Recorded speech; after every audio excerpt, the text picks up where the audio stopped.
0.4% of players have the one achievement in Double Daggers because the other 99.6% have no idea what they're doing. So I'm making this video as a reference guide since the only other option on YouTube right now is an April Fool's joke made by a top 3 player on heroin. And don't worry guys, I'm a reliable source because I've been playing this game for 5 years. I started playing this game 5 years ago. For every run you play, listening to audio cues for when monsters spawn or approach you is one of the most important things to look out for. So if you're jamming out to loud music, it certainly won't help you win. Also, here's a list of every single enemy in the game so that I don't have to explain each one whenever a new one comes across. Also, this run example will have no use of shotgun tech and there will also be no farming involved to keep it as simple as possible. When you first start your run, 4 squid ones will spawn at these time frames, and using the game's directional audio helps you locate them the moment they spawn. Now this first section is a good place to practice your skull clearing. Every time a squid spawns, I pre-fire my daggers just above the squid's body to spawn kill a few skulls. Then I step back as the remaining skulls approach me and kill them with a fluid rapid fire. Also, it's very important to kill squids after their first gush. The reason why is because spawn killing them will always result in you losing a gem if the elite skull hasn't spawned yet, and if you do that frequently in your runs, it adds up. Now when there's nothing alive, I always reposition to the center of the map. This helps me prevent struggle on killing enemies that spawn far away. And then I repeat the process until everything is unalived.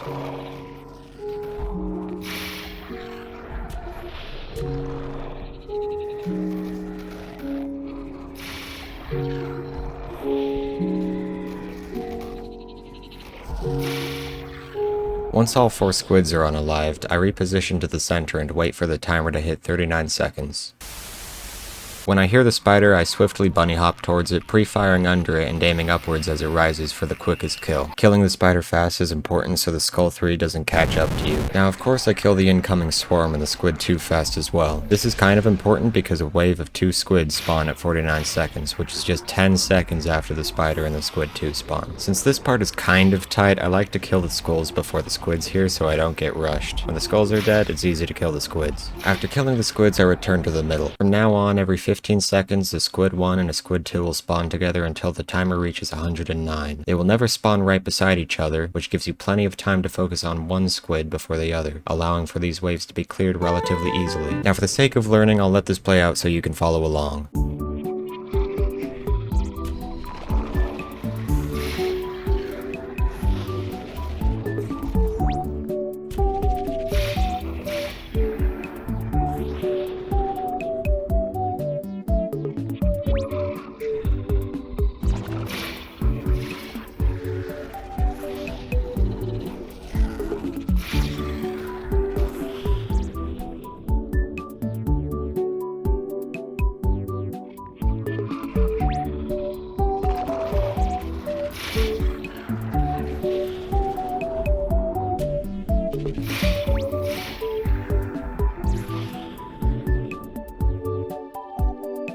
Okay, so now a singular squid 2 spawns, but where's the squid 1? Well, that man's job has been replaced by a...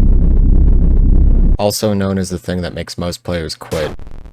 Also a spider spawns. When the centipede emerges, wait for the spider to spawn and then kill the spider immediately. When the spider perishes, keep distance from the centipede's head and begin shooting it when it rises. Lock your aim on one spot and safely dodge the centipede's head and finish any remaining segments once you're done.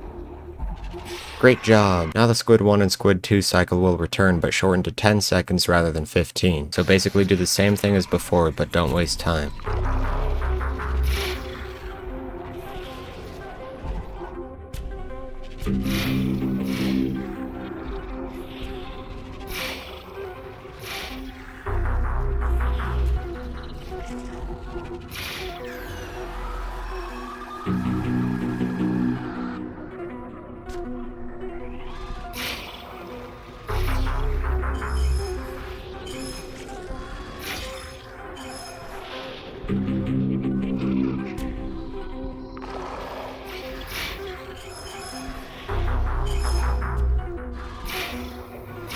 Okay, so at 174 seconds, 3 spiders plus a centipede will spawn at once. The trick here is to get close to each spider and then killing them with rapid fire. Shotgunning the spiders with level 3 hand isn't consistent and it might slow you down. For the centipede, do the same thing as the first one. Wait for the head to rise, lock your aim, and dodge the head. This time you're almost guaranteed to kill it in one scrape due to the level 3 hand. Once the centipede's dead, only kill skulls from now on. The next wave of spiders will spawn before you can fully kill each squid, and you'll have plenty of time to kill the squids after the spiders are dead.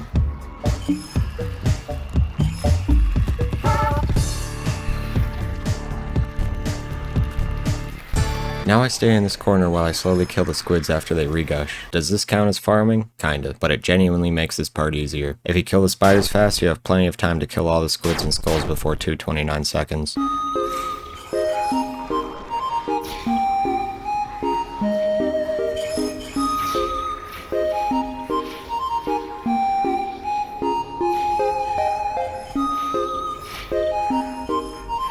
Now if you're reaching this section for the first time, I recommend using homing, but for this case I'm going to show a route that uses no homing at all. First, scan the arena, and find 2 to 4 squids that are bundled close together like these 3. Begin your rapid fire above the squid on the far left, and switch to the other squids on the right. Your main target in this pre-fire are the skull 2s. With the same rapid fire, go from right to left and kill the squids you targeted, and immediately fire at the skulls in the middle, preferably the skull 2s once more. Now this part is important, watch how I collect my gems. After initially firing at the incoming swarm, I release rapid fire for a split second before firing back at the skull 2s. The skull 2 in the back isn't as reachable, so I release my rapid fire once more. Then I go for the most vulnerable option, which is this squid 1, and then I kill the skull 2.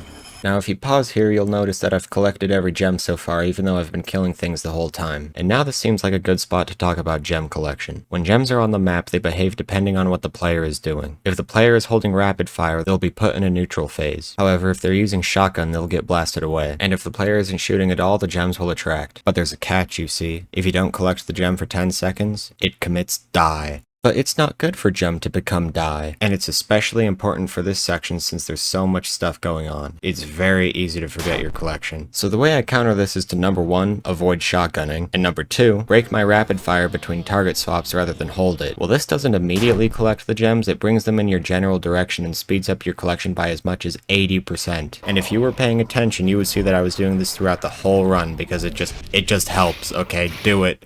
It's called feather collecting. Anyways, back to the game. Rewatching the whole section, you'll see that I feather collect the first time after clearing the swarm, then after killing the skull 2s, then after the squid, and I finish the collect after the skull 2. Now I finish off the main swarm without the worry of any gems to collect, and immediately take out the front gems of these squid 2s. Notice the subtle feather collection. Anyways, then I kill the swarm that came from the squid 2s, and also collect, finish off the squid 1s and the squid 2s from earlier, and then I kill the skull 4. AKA the couch. And with 7 seconds remaining, I finish the final 2 squids.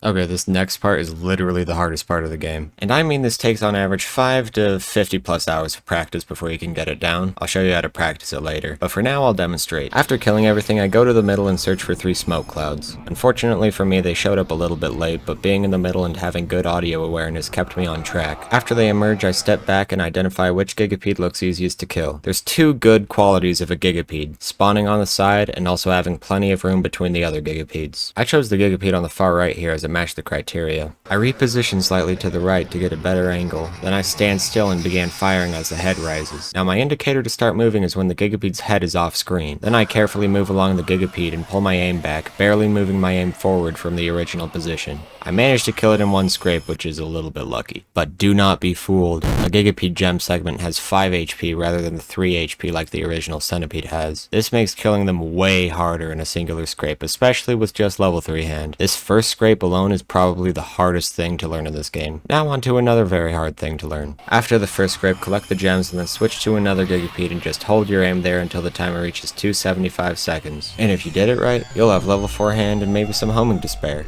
At 274 seconds, 2 spider 1s and 1 spider 2 will spawn. This is why we collected at 275 seconds. Also, the spider 2 has 200 HP, which means it takes a while to kill. So this is the first enemy we use our homing daggers on. Now here's how to use homing daggers like an idiot. If you try to shoot a very small amount of homing daggers, you might accidentally waste 30 at once by shooting a shotgun. Now here's how to use homing daggers like a smart. If you try to shoot a very small amount of homing daggers while simultaneously holding rapid fire, your homing will override the rapid fire, and you won't shoot a homing shotgun no no matter what. This tech will be extremely helpful for us. So after collecting, I kill the first spider 1 with my rapid fire and approach the spawning spider 2. And the spider 2's hitbox is right here, so that's where I aim my daggers. Now remember the homing tech I showed you literally 12 seconds ago? I used that on the spider 2 with my 8 homing daggers, and the spider gets absolutely demolished. Now I have one more spider to kill, and using the logic of how these spiders will never spawn next to each other, I was already aware that the spider was behind me. Unfortunately for me, it was hiding behind the gigapedes, so I waste 3 precious seconds walking over to it before I stream it down. After that I collect while I wait for the gigapede's head to rise, and then I scrape to the right. While I do that, I watch the timer for 289 seconds because that's when the next wave of spiders spawn. So then I collect and do literally the exact same thing I just did, and for whatever reason, one of my gigapedes had a stroke and charged at me from a very weird angle, so I awkwardly avoided that. And then I used the homing tech on the spider 2 and then killed the last spider 1. Then I turn back to the gigapedes and see this abomination of a kite, but I take the chance to finish off the gigapede with low HP. And for the part at 3 or 4 seconds, 3 squid 3s spawn, and for whatever reason this is a big spot where people who have more than 3 hours of playtime hit their dead zone. I couldn't imagine why. Anyways, for this part you want at least 1 gigapede dead, the more the better obviously. And to make this part extremely easy, we're going to use the homing tech on the couches because they have 100 HP. I advise you to just watch how well this works. I merely poked the couches with my homing and they're already dead, which leaves me with 16 seconds to kill these squid 3s.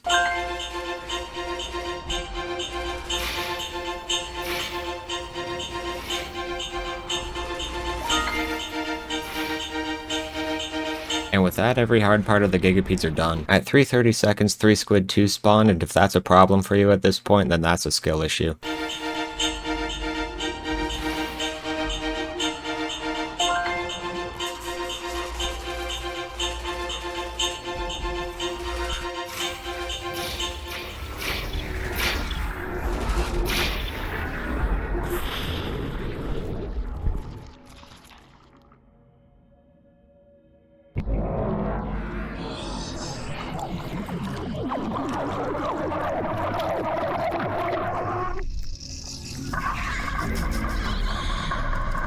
If you can't tell, I'm ignoring the Leviathan. Why? Because this is a guide to 500, not a guide to 1000. If you want to get 500 and be done, don't kill the Leviathan. But if you want to get 500 and keep pushing, then you'll have to learn how to kill the Leviathan, which is arguably more difficult than the gigapedes. Now without killing the Leviathan, all you need for 500 is to know what the frick is happening. At 365 seconds, 3 squid 1 spawn, but the skulls won't attack you. The Leviathan will beckon the skulls and pull them towards it, and if you don't kill the skulls on time, they get transmuted and their HP increases by this much. The Leviathan beckons every 20 seconds, so you only have to worry about it on occasion. Also, it will suck you inside if you get too close. There's one more thing to know about the Leviathan. It wastes homing daggers. Not only do the homing daggers deal 1 HP rather than 10 to the Leviathan, but the Leviathan actively attracts them, especially when you aim at enemies from long range.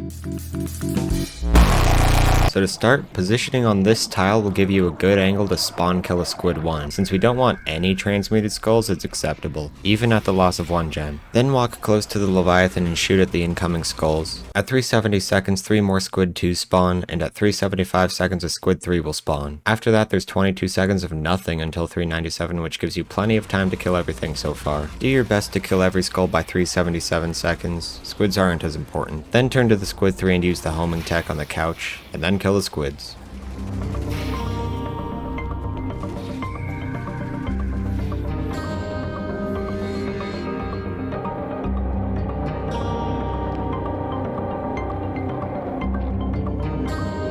At 397, 1 squid 3 will spawn, and at 400 seconds, 1 squid 1 and 1 squid 2 will spawn, but this time a beckon will happen, so you have to be fast.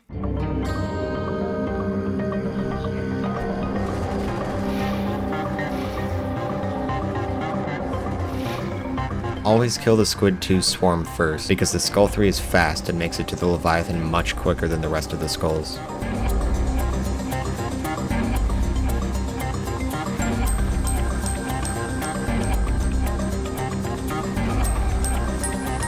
This gigapede is the final hard part you have to face. Here's how to handle it. 2 spider 1s and a spider 2 will spawn. At 424 seconds, 2 squid 1s will spawn, and there will also be a beacon. So kill the spider 1s, then clear the beacon skulls, and then use the homing tech on the spider 2. After that, there will be 1 squid 2 at 427 and a squid 3 at 430. In this case, I kill the squid 2 with homing because it's close by, but if it's far away, stream down the swarm and then scrape. When you're scraping, be cautious of the skull 4 and use homing on it if it gets in the way. Also, in some cases, you can kill the spider 2 before the beacon, but in this run I couldn't, so I killed it afterwards.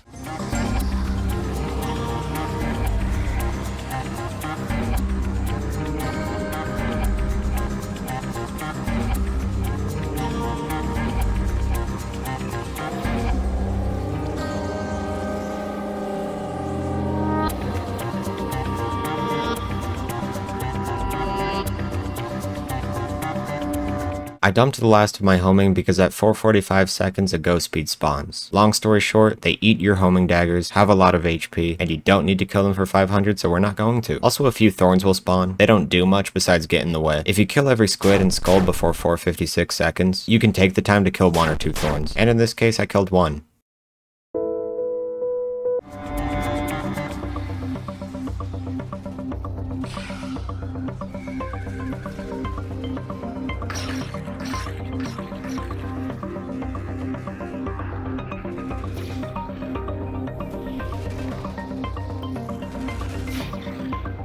Now if you've done everything so far, you can get 500 from here with ease, but there's still one final choke point to avoid, and that's the first loop wave. At 456 seconds, 2 squid 1s will spawn, and 3 seconds later a squid 1 and a squid 2 will spawn, and then 3 seconds later a squid 3 will spawn. The tricky part is that the Leviathan will beckon the couch instantly, and if you don't have it under control, this can ruin your whole run. So the plan here is to locate the 4 initial squids and kill their skulls immediately. Then rush the squid 3 and kill the couch and its swarm as they're being gushed. And after that, it's safe to kill squids.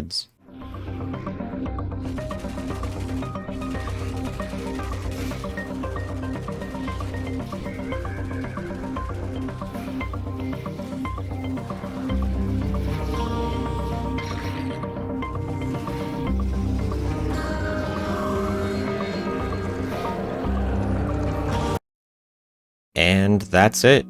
You win. Obviously be careful about the spiders eating any leftover gems from the previous wave, but you don't need to kill anything else here. Nothing on the map is a major threat. The next squid spawns at 497 seconds, and if that somehow kills you before 500, then you just kinda deserve to die. But yeah, as you can see, I'm just walking around waiting for the timer to hit 500.